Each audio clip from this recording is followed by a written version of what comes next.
Merci beaucoup d'être avec nous aujourd'hui. Je pense que vous avez des parcours super inspirants pour les autres jeunes qui se joignent à nous ce matin. Donc, dans le fond, comment on va procéder? Comme Mélisa l'a expliqué, on va faire des petites entrevues avec chacune d'entre elles.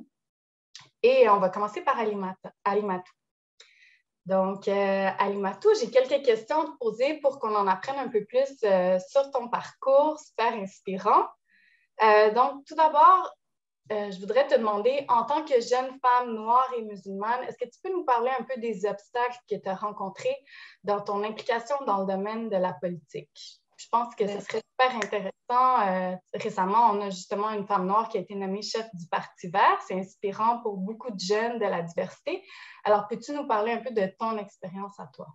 Merci, Swava. Bonjour tout le monde. C'est un plaisir de vous retrouver ce matin. C'est tout à l'heure, quand j'ai vu dans le chat que l'heure a changé, que j'ai compris pourquoi ce matin je suis un peu fatiguée. Je n'avais pas fait le lien parce que l'heure de mon téléphone et de l'ordinateur a changé, fait que peut-être j'aurai quelques petits moments de blanc. Vous m'excuserez. Donc, merci pour ta question. Donc,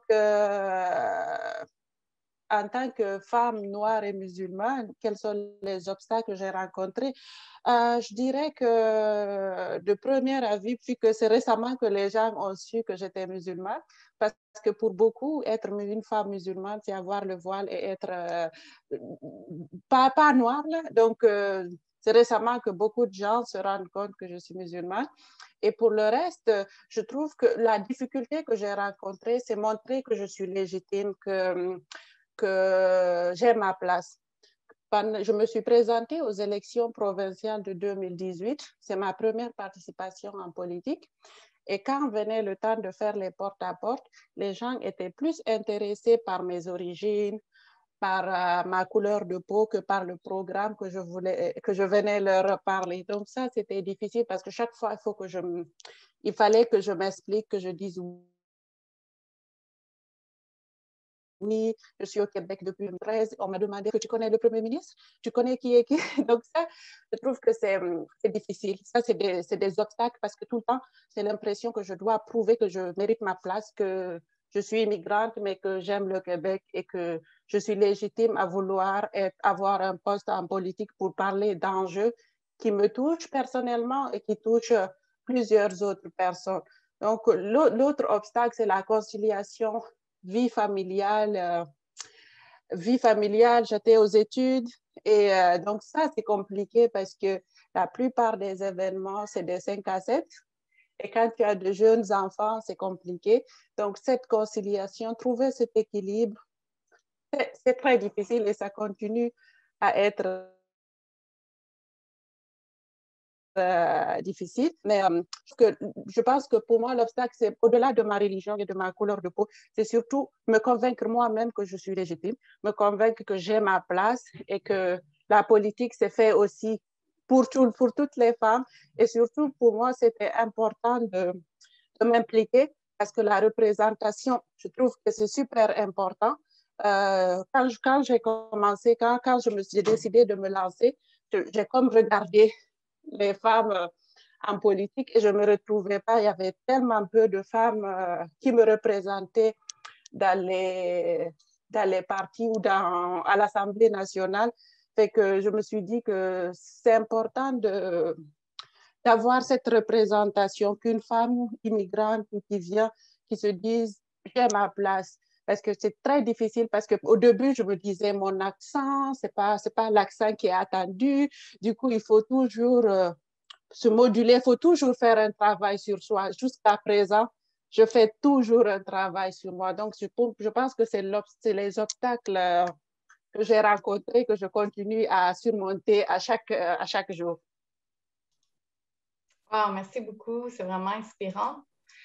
Ensuite, j'aimerais savoir, donc, pour toi ou pour d'autres femmes dans l'organisation politique pour laquelle tu t'es présentée ou d'autres femmes que tu connais qui s'impliquent aussi en politique, qui ont été tes alliés pour te permettre de prendre ta place en politique?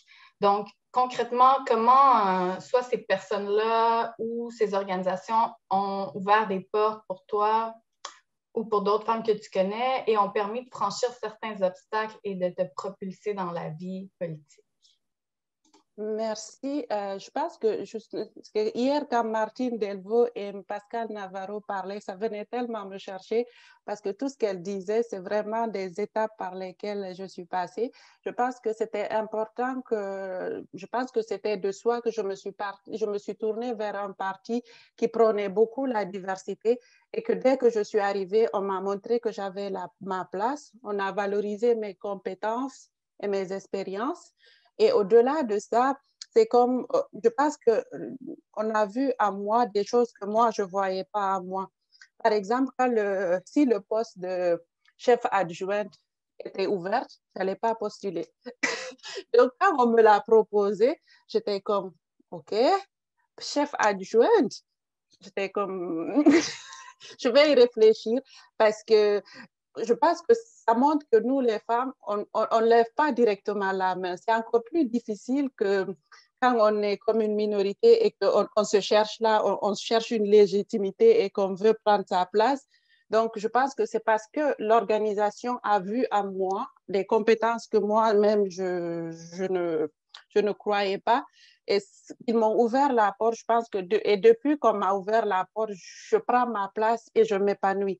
Donc, je pense que c'est important d'avoir des alliés, peu importe que ce soit des femmes ou des hommes, mais des alliés qui nous poussent à aller au-delà à croire à nous et à croire à nous et surtout à légitimer notre place.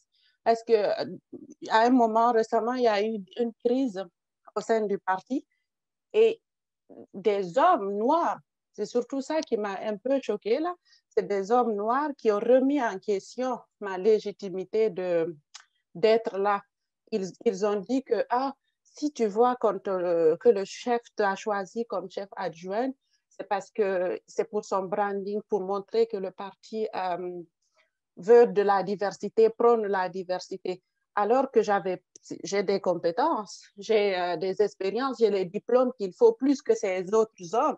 Donc, je me suis dit, chaque fois, on me ramène au fait que je suis une minorité, au fait que je suis une femme, au fait que j'ai ma position, c'est parce que un homme a voulu que je sois là, pas parce que je mérite d'être là.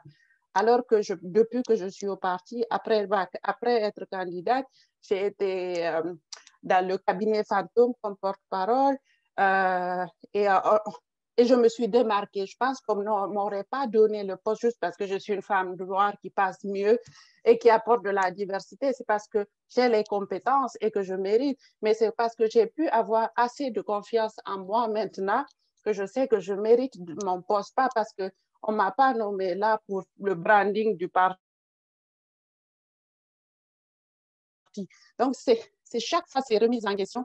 Je trouve que avoir des alliés, justement, je sais qu'il y a plein de monde, plein de mes amis qui m'ont défendu et qui ont dit non, elle est là parce qu'elle mérite sa place. Et surtout, je pense qu'elles m'ont plus, les alliés m'ont plus convaincu moi-même que je dois être fière et que je mérite ma place. Donc, je pense que c'est important, le rôle d'allié, et c'est important de lever la main, quand une opportunité se présente, parce que je pense que c'est pas toujours, on ne viendra pas toujours nous chercher. Donc, il faut aller prendre, il faut lever la main, montrer de l'intérêt, même si ce n'est pas facile. Oui, tout à fait. En tout cas, on n'a aucun doute que tu es très bien à la place où tu es en ce moment. Et félicitations aussi pour ça. Maintenant, dans tout ton parcours, ton implication en politique ou ton implication pour les enjeux qui te tiennent à cœur, est-ce qu'il y a quelque chose qui t'a vraiment surpris ou est-ce qu'il y a quelque chose d'inattendu qui s'est passé? Oui, par exemple, ça m'étonne toujours que des partis politiques qui se disent de gauche ou des organisations qui prônent l'égalité, la diversité, qu'à l'intérieur, ça ne soit pas le cas. Par exemple, je suis tombée des nues quand des candidats du Parti vert étaient opposés à ce qu'on ait une candidate voilée. Ça m'a choquée parce que je me suis dit, quand on est dans un parti dit de gauche, dans un parti qui prône la diversité, l'égalité et tout, et qu'on est choqué qu'une femme soit une femme voilée soit candidate, alors que pour moi, justement, ça fait partie de... Quand on se dit dans un parti de gauche, avoir une femme voilée allait de soi. Donc, on a vu avec le débat sur justement la loi 21, j'ai découvert plein de facettes des gens que on prône une certaine diversité et une certaine inclusion, mais quand ça vient le temps de passer aux actes, c'est pas tellement ça. Donc, c'est ça qui m'a motivée justement à participer à la vidéo pour démystifier les préjugés sur les femmes musulmanes, pour dire une femme musulmane n'est pas aussi différente que les autres femmes. Et dans les mouvements féministes aussi, ça vient toujours me chercher quand on remet en question le choix d'une femme de vouloir être voilée, alors que de notre côté, on milite pour le choix d'une femme d'être dévêtue, de porter une mini-jupe, de porter comme on accepte de l'autre côté, mais quand une autre femme fait le choix de couvrir son visage ou ses cheveux, on remet ça en question. Donc, c'est pour ça qui m'a motivée à participer à la vidéo. Et depuis que j'ai participé à ça et qu'on sait que je suis musulmane, les questions, on voit, c'est comme le regard a changé. On se dit, ah, pourquoi tu n'es pas voilée? Pourquoi les femmes musulmanes, il y a des noirs qui sont musulmans? Donc, cette question, elle vient souvent parce qu'il y a beaucoup de gens, quand le débat sur la loi 121, je me perds toujours si c'est ça, on parlait de cette loi, beaucoup de gens venaient critiquer des femmes musulmanes ou venaient critiquer le choix de ces femmes sans penser que je suis musulmane. Parce que pour beaucoup, être musulmane, c'est soumise, que les hommes sont des machos, alors que les gens qui me côtoient ou qui ont côtoyé mon conjoint, c'est tout à fait le contraire. Il n'y a pas de différence. Donc, je pense que c'est important quand tu fais partie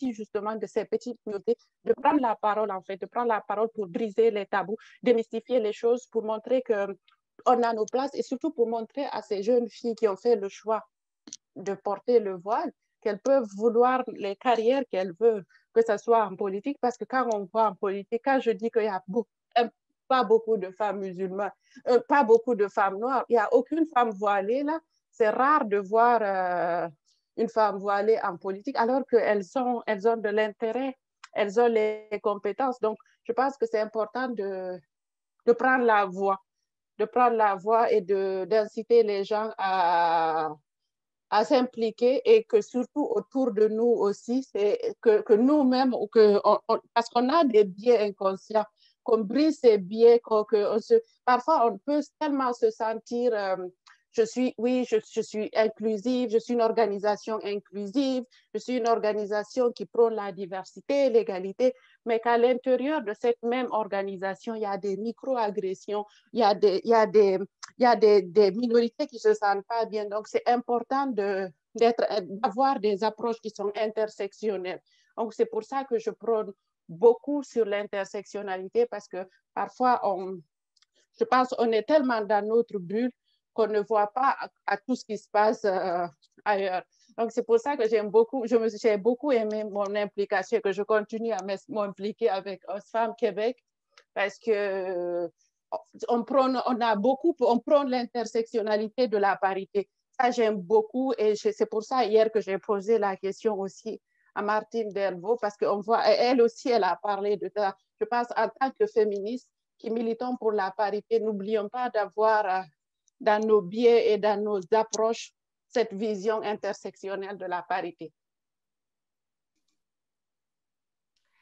Merci beaucoup, Alimatou. C'était vraiment inspirant de t'écouter. Tu as des très beaux messages, un très beau parcours aussi. Donc, tu es vraiment une source d'inspiration pour nous tous qui sont ici ce matin. Merci. Donc, maintenant, ça fait plaisir. Maintenant, on va passer à Sandrine. Donc, ma première question pour toi, Sandrine, c'est, bon, on sait que tu sièges sur différents conseils d'administration puis d'autres instances décisionnelles aussi, puis souvent, tu dois être entourée de personnes qui sont soit plus âgées ou plus expérimentées que toi. J'aimerais savoir comment tu as réussi à bâtir la confiance en toi nécessaire pour siéger sur ces conseils d'administration. Oui, merci pour la question. Mais avant de me mettre à y répondre, par contre, je vais prendre un très bref instant pour juste mentionner à quel point je suis vraiment contente d'être ici aujourd'hui. Puis aussi, en fait, inspirée là, d'être entourée de femmes aussi inspirantes qui vont parler et aussi de personnes qui participent à l'atelier. Donc, vraiment très, très, très, très flattée d'avoir été invitée. Et non seulement ça, on parle de sentiments d'imposteur et autres. Depuis une semaine environ, je suis un peu stressée. Je me dis, mon Dieu, est-ce que j'ai en tout cas, donc, je trouve qu'on a vraiment des parcours qui sont très différents, mais j'espère quand même que chacune d'entre nous, on réussira à peut-être interpeller quelque chose de différent parmi les personnes participantes. Mais bref, très contente d'être ici ce matin.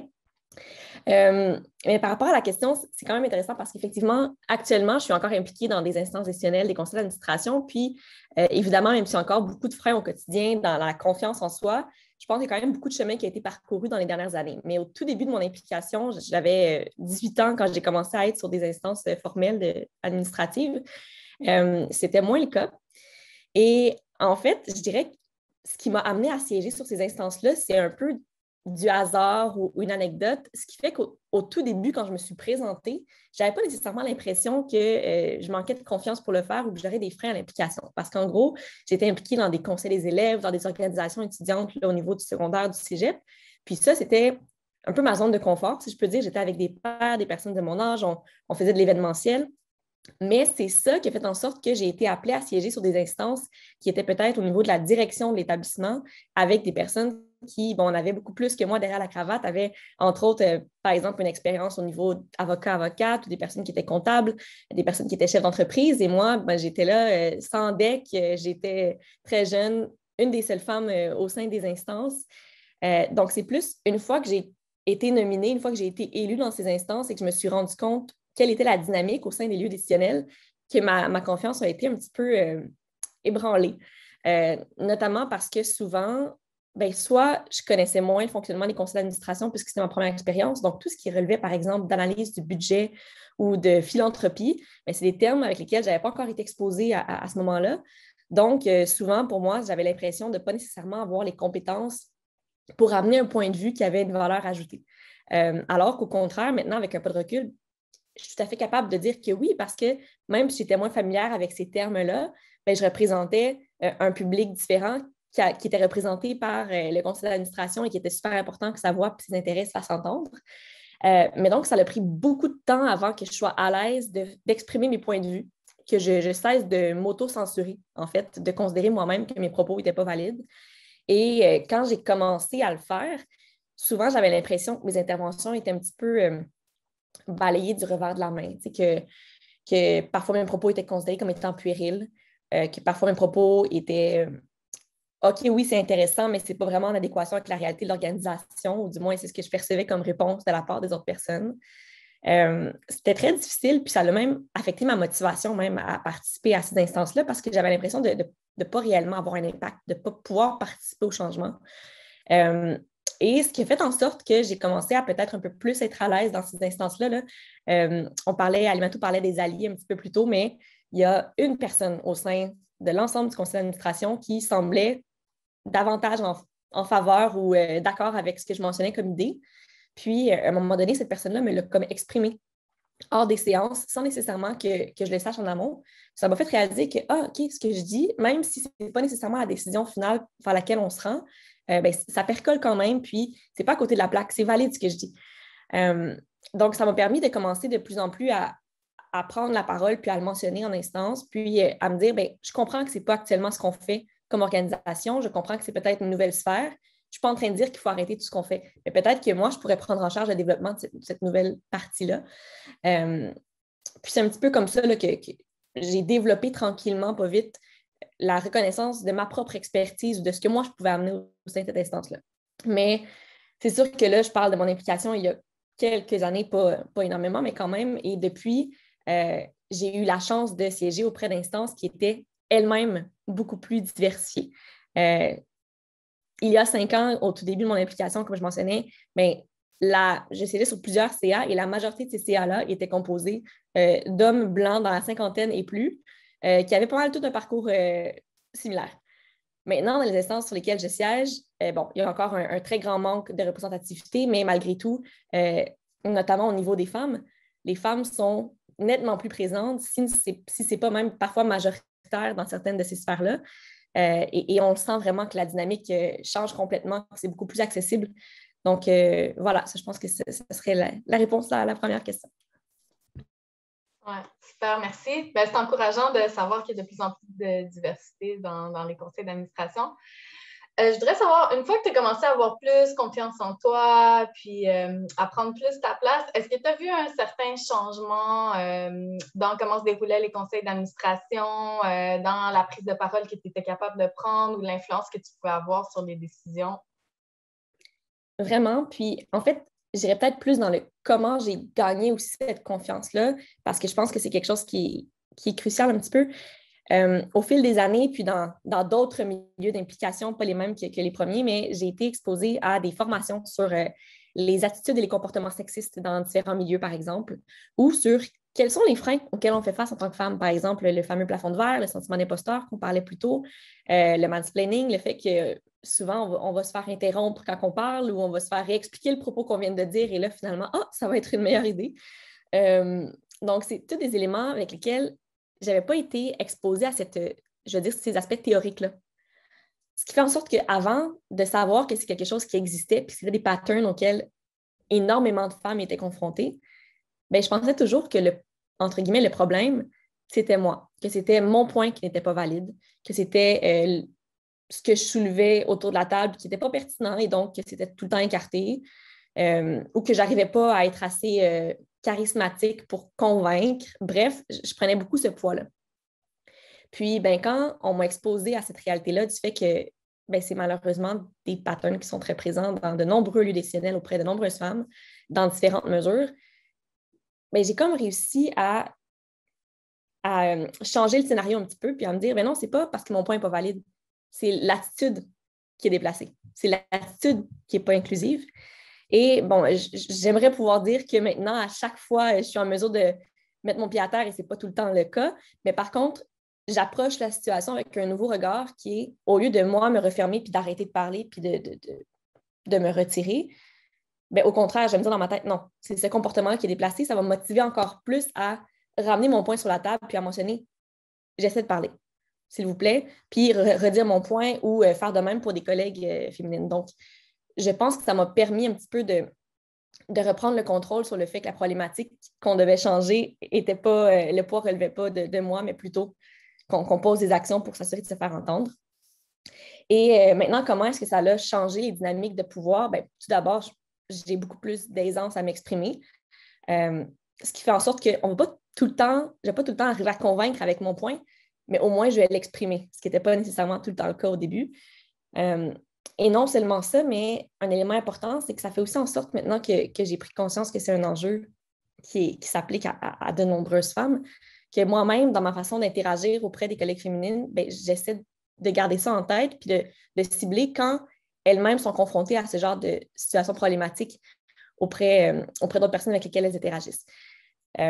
Puis ça revient au concept d'alliés. Personnellement, je trouve que c'est crucial de savoir que les freins qu'on a rencontrés risquent fort probablement d'être rencontrés par nos collègues qui vont se joindre à l'organisation après nous, puis que de leur partager l'expérience qu'on a vécue, de leur partager le fait qu'on a fait face à des freins similaires, mais que leur point est tout à fait pertinent, puis qu'on les encourage à continuer de le faire, ça fait en sorte qu'au final, ce n'est pas une seule personne qui va être à l'aise de parler, mais on va aussi venir un peu semer la confiance dans les gens autour de nous, de faire de même. Ce qui fait que les instances finissent par être beaucoup plus représentatives. Donc, je pense que si je résume en une phrase, la question de la formation sur quelles sont les attitudes problématiques, quelles sont les attitudes inclusives à adopter, pour moi, ça a vraiment été révélateur et j'espère que toute personne, parce que là, on a justement une fin de semaine qui porte spécifiquement là-dessus, mais malheureusement, je pense que toute la société bénéficierait de ce genre de sensibilisation-là. Donc, j'espère qu'on va continuer au fil des années là, à sensibiliser tout le monde à ces enjeux-là. Wow, merci beaucoup. Je suis sûre qu'il y a beaucoup de gens dans l'audience qui peuvent s'identifier à ce que tu racontais, puis à la difficulté des fois de prendre notre place puis de se faire écouter. Mais vraiment, félicitations pour ton courage. Maintenant, ma dernière question pour toi, ce serait, tu sais, souvent on se dit comment nous, comme personne ou comme simple individu, on peut réussir à avoir un impact sur des enjeux aussi grands que l'inclusion, que l'égalité de genre, la parité, la représentativité. Donc, est-ce que tu peux nous donner des exemples d'impact que toi, tu as réussi à avoir ou que d'autres autour de toi ont réussi à avoir sur ces enjeux-là? C'est une grosse question que je prendrais plus que 5 minutes pour y répondre, mais je pense qu'il y a une nuance importante qu'il faut qu'on réalise, c'est que effectivement, ce n'est pas une seule personne qui peut révolutionner la représentativité, l'inclusivité, puis tout changer le système, parce que sinon, ça aurait été fait depuis très longtemps. Puis bref, si une seule personne pouvait le faire, j'aimerais bien la rencontrer. Par contre, ça n'empêche pas qu'une seule personne peut avoir un impact qui est notable puis qui est positif. Pour rebondir sur l'aspect, je ne pense pas qu'une seule personne puisse le faire. Un élément qui est super important aussi, c'est que chaque femme, au final, même s'il y a des dynamiques d'oppression qu'on va vivre qui vont être similaires d'une personne à l'autre, chaque femme a quand même un vécu qui, lui, est propre. Puis, non seulement ça, par-delà l'individualité de chacune, moi, personnellement, par exemple, je suis une femme blanche. Donc, oui, j'ai fait face à certains freins au courant de mon implication, mais je sais très bien que je n'ai pas fait face aux mêmes freins que, par exemple, justement, une femme issue de la diversité ethnique ou, par exemple, une femme également avec la diversité religieuse, une femme musulmane, comme on parlait plus tôt, et de prendre conscience que chaque personne a un vécu qui est différent et qui va amener autour de la table des considérations qui sont importantes pour favoriser l'inclusion. Je pense que c'est crucial. Donc, effectivement, est-ce qu'une personne peut révolutionner tout ça? Non. Mais une personne peut avoir des impacts de différentes façons. Moi, personnellement, le poste que j'occupe actuellement, je pense que le facteur majeur qui a fait en sorte que je me suis dit, OK, let's go, tu es capable de le faire, c'est que j'ai vu une personne avant moi qui était une femme qui occupait la fonction.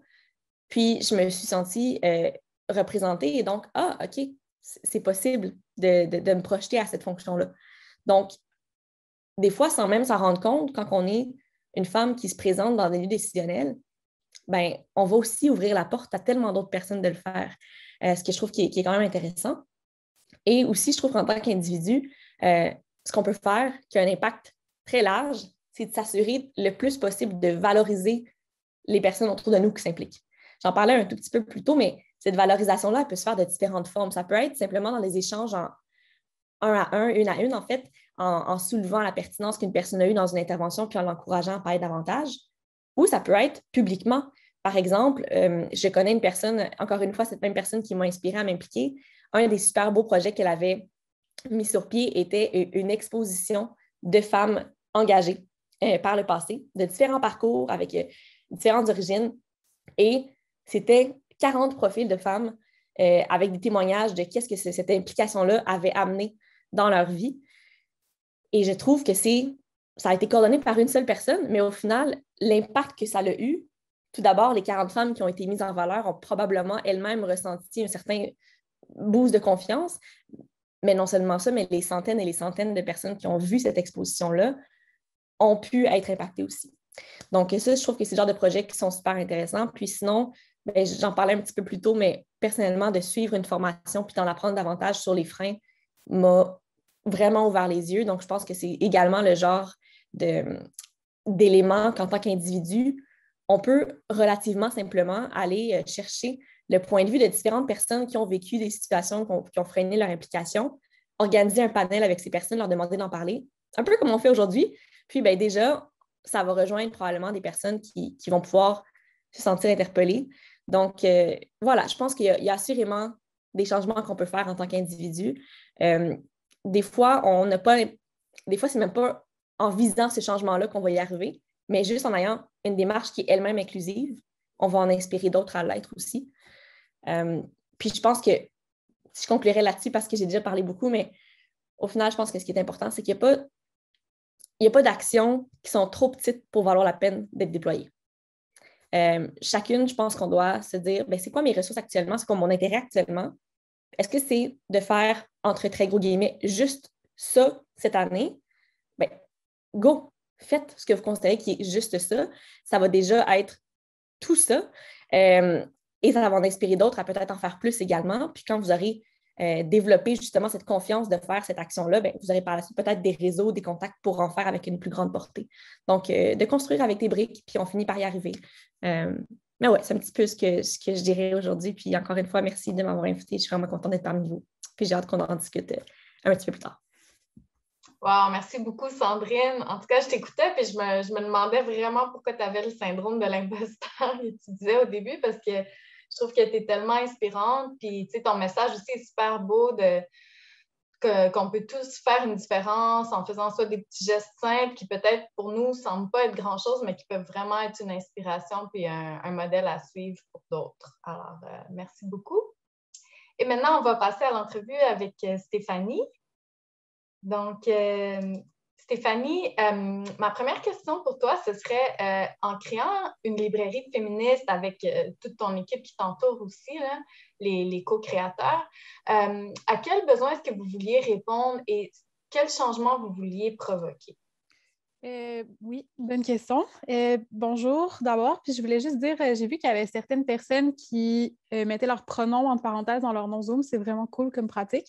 Moi, je suis un peu techno-nulle, fait que je vais vous le dire, j'utilise des pronoms féminins.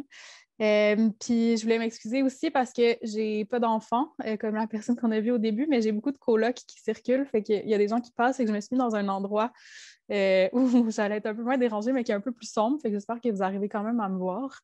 Puis aussi, Mélisa m'a appelée Fanny au début. C'était pas une erreur, en fait, c'est le nom que j'utilise dans la vie. Là, fait que mon nom légal, c'est Stéphanie, mais si vous m'appelez Fanny, c'est vraiment correct, c'est même plus habituel pour moi. Donc, voilà. Puis la question, Svava, est très bonne. Puis d'ailleurs, c'est très pertinent que tu fasses référence aux co-créatrices ou co-fondatrices de la librairie dans la question. Parce qu'en fait, je pense que moi, l'expérience que je vais partager est un petit peu différente.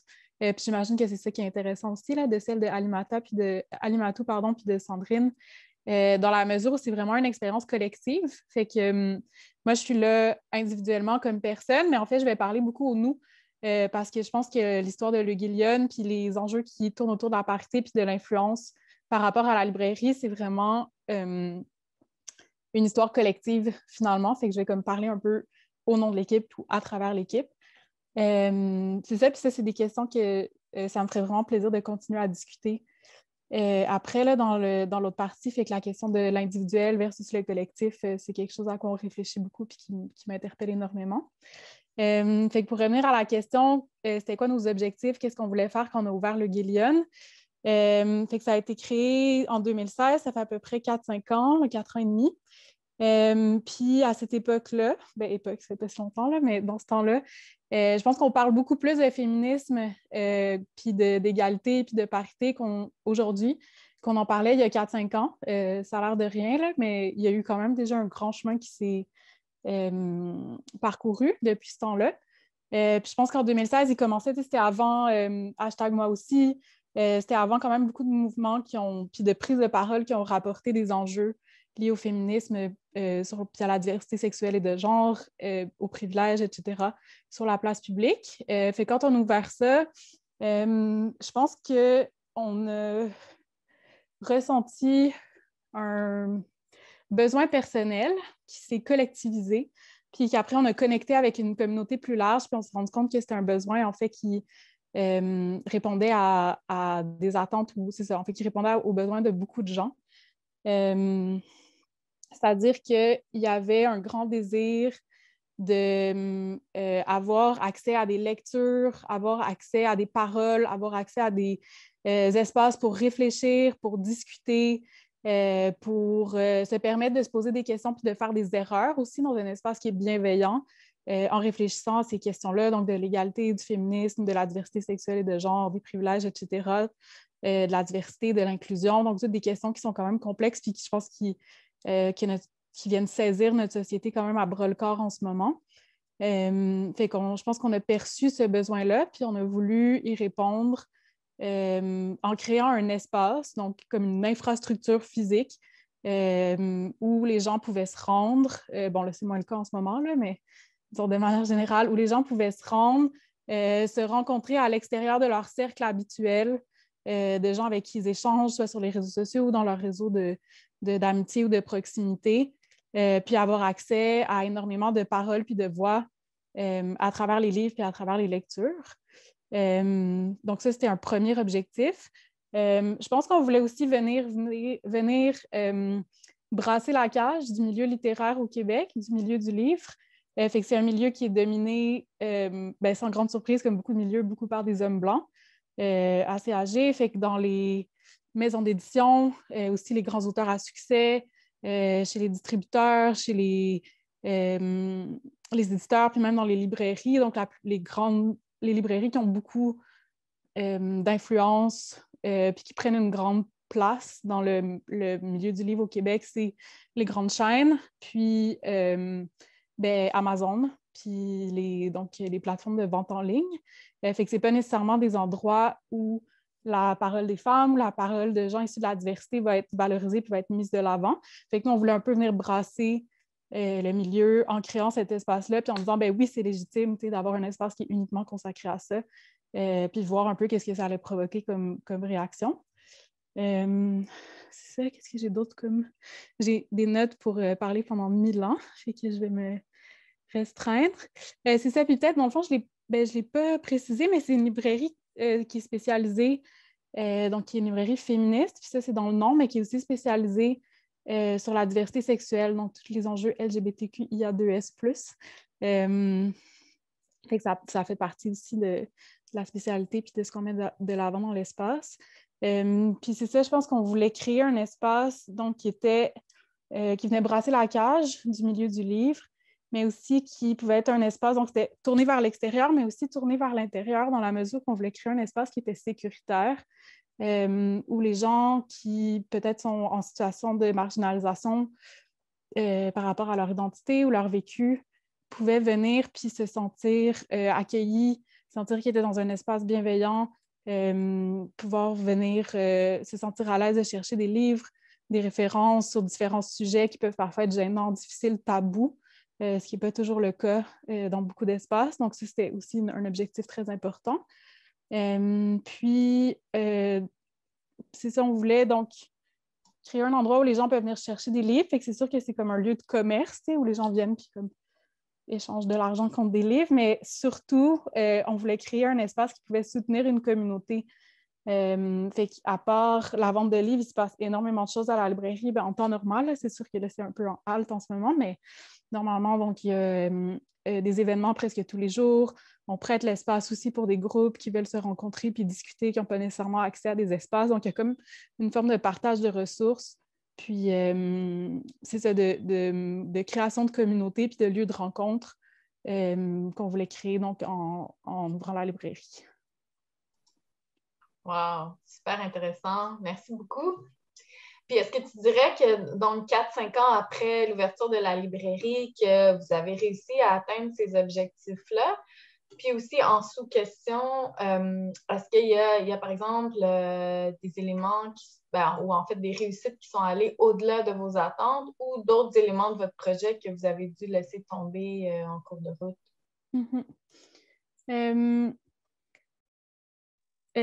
C'est une bonne question. Je pense que 5 ans, à la fois, c'est très long puis c'est aussi très court pour faire un bilan. J'ai l'impression que ça vient juste de naître puis que c'est encore bébé comme projet, même si ça fait presque 5 ans. Je pense que déjà le fait que ça existe pour nous, c'est une réussite. Le fait que ça survive, c'est vraiment pas donné qu'un espace comme ça existe puis survive. Là. C'est au prix d'un travail infatigable de la part de beaucoup de gens. Puis, c'est ça, déjà, le milieu du livre, c'est quand même difficile, mais aussi essayer de créer un espace qui opère avec des valeurs qui sont pas celles de l'argent et du profit, dans un système qui valorise, qui récompense ceux et celles qui suivent ces règles-là ou les organisations qui suivent ces règles-là. Ça nous confronte quand même à beaucoup d'obstacles, de défis, disons, à la fois quotidiennement, puis de manière plus large aussi sur comment réussir à fonctionner dans ce système-là en ayant les ressources dont on a besoin, parce qu'on a besoin de ressources pour fonctionner. Là. On ne peut pas fonctionner juste avec de l'air. Fait qu'il faut réussir à accéder à ces ressources-là, mais en même temps, c'est vraiment important pour nous de ne pas compromettre nos valeurs, puis de rester fidèles aux idées d'origine puis aux valeurs d'origine de ce projet-là. Fait que ça, c'est quand même un grand défi qu'on rencontre. Puis je dirais aussi de réussir à rester un espace féministe tout en opérant dans ces contraintes-là, disons, du système capitaliste. C'est quand même, ça pose quand même beaucoup de défis à plusieurs moments. Fait que je pense que pour toutes celles et ceux qui se lancent dans des projets avec, c'est ça, je pense il y a comme l'air d'avoir beaucoup de valeurs vraiment intéressantes qui sont abordées là, dans la formation en fin de semaine puis qui doivent être assez importantes pour beaucoup de gens ici. Ça, je pense que c'est une question vraiment, ou une tension, un défi vraiment intéressant à répondre, c'est-à-dire comment est-ce que ces idéaux-là auxquels on tient, bien, comment est-ce qu'on réussit à les garder actifs puis comment est-ce qu'on réussit à les transposer en une réalité. Je pense que c'est une question qui se réfléchit sur le long terme puis au quotidien. Qui est très intéressante, mais aussi parfois assez difficile. Donc ça, c'est plus un défi. Sinon, pour les réussites, je pense que ça a réellement eu une petite influence sur le milieu. La librairie a connu un succès qui nous a nous-mêmes surprise. Je pense qu'on s'attendait. On n'était pas des gens nécessairement comme connus ou dans des positions d'influence, justement, au début, quand on l'a lancé. Pas du tout, en fait. Fait qu'on ne s'attendait pas à ce que ça ait une grande réverbération. Puis finalement, le succès de la librairie nous a complètement dépassés. Il y a beaucoup de gens qui viennent de loin, même des fois des gens qui viennent de Paris ou comme des États-Unis, puis qui connaissent la librairie, puis qui sont animés par ce projet-là, puis qui viennent la visiter. Fait que ça, je pense que c'est vraiment quand même une grande réussite. Puis c'est très fréquenté aussi par une diversité étonnante de types de personnes. Fait que c'est autant une mère de famille de Blainville qui vient avec ses 2 enfants pour chercher des livres jeunesse qui ne reproduisent pas les stéréotypes de genre, qui va être à côté dans le même espace qu'une jeune personne non-binaire qui étudie à Concordia avec, je ne sais pas, là, une prof d'université, avec une femme qui vient du centre des femmes du quartier. Donc, il y a comme un mélange de personnes qui se rassemblent dans cet espace-là, puis souvent dans un état d'esprit très bienveillant, de rencontre. Ça, je pense que c'est rare, les espaces comme ça. Fait que je pense que ça, c'est vraiment une grande réussite, puis c'est quelque chose d'assez précieux. Voilà. Puis, en ce qui concerne la question de la parité, je pense que c'est... je dirais que c'est une forme de réussite par rapport à la parité, mais d'une manière qui est assez différente que ce qui a été évoqué par Alimatou puis par Sandrine dans leur parcours respectif, dans la mesure où le Guélion, c'est un collectif qui fonctionne en mixité choisie, c'est-à-dire de femmes et personnes non-binaires exclusivement. Fait que les enjeux de parité se posent beaucoup moins à l'interne. Puis fait que c'est ça, c'est comme c'est-à-dire le collectif de Le Guélion et, disons, le point d'ancrage de réflexion sur la parité dans un milieu plus large. Fait que c'est des expériences très différentes qui sont moins vécues de manière individuelle, mais on a comme une force du nombre. Puis quand il y a des défis, des difficultés, des batailles à mener vers l'extérieur, quand c'est difficile ou qu'on a besoin de se ressourcer, mais on peut aussi se retourner vers l'intérieur. Fait qu'il y a comme un jeu différent qui se joue à ce niveau-là. Fait que ça, je pense que c'est aussi une réussite. J'ai l'impression que c'est quelque chose qui nous donne de la force par rapport aux changements qu'on veut essayer d'opérer dans le milieu sur la question de la parité. Oh, merci beaucoup, Fanny. Vraiment un beau projet que vous avez. Puis surtout en ce moment, je pense qu'on a vraiment besoin d'espaces comme ça où est-ce qu'on peut échanger en toute sécurité. Fait que, félicitations. Pour conclure, est-ce que tu peux nous parler un peu d'un événement marquant qui a été vraiment décisif là, dans la concrétisation de votre projet? Oui, je pense qu'il y en a 2, mais qui se rejoignent un peu. Puis qui souligne vraiment, en fait, j'en ai déjà parlé plusieurs fois, là, mais je vais comme le ressouligner parce que je pense que c'est vraiment important, mais qui souligne vraiment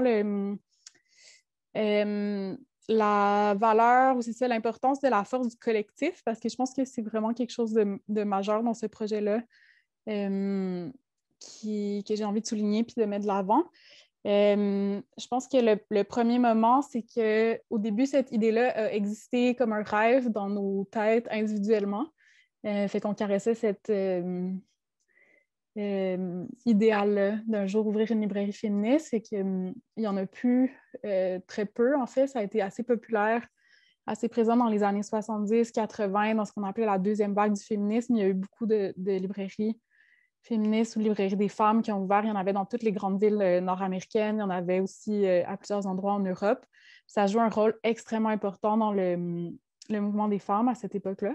Il y avait énormément d'écrits autrement interdits ou tabous qui réussissaient à circuler par ces espaces-là. Elles s'étaient toutes mises en réseau. Elles partageaient des textes, elles se partageaient des ressources. Donc, ça a été super riche sur le plan politique, le réseau des librairies féministes. Fait que, connaissant cette histoire-là, on était plusieurs à caresser le rêve d'en rouvrir une, puis on sentait qu'il y avait un moment qui était un moment politique qui était mûr, disons, pour ce genre d'espace-là.